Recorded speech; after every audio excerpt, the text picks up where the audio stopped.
things that Jill Moley taught me is the best thing I ever learned in a long, long time is the first workshop I ever went to, she taught me what I like to call the wow factor. So everybody say, wow. Wow.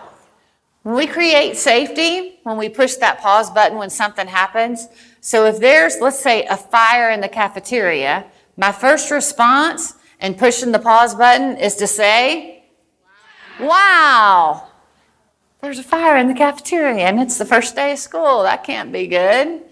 It gives me time to push that pause button. Or there's a fight right in front of me and the superintendent as we walk through the school, and I can say, wow, we need to handle this.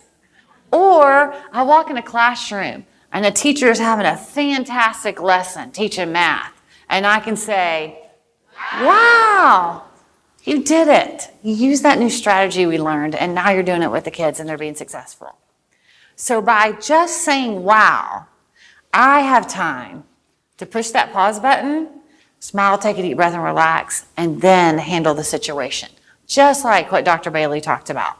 I mean, and really, can you ever go, wow, you're in trouble? I mean, that's never going to happen. Wow automatically gets your face ready for some kind of change, right? Some kind of de-escalation for yourself.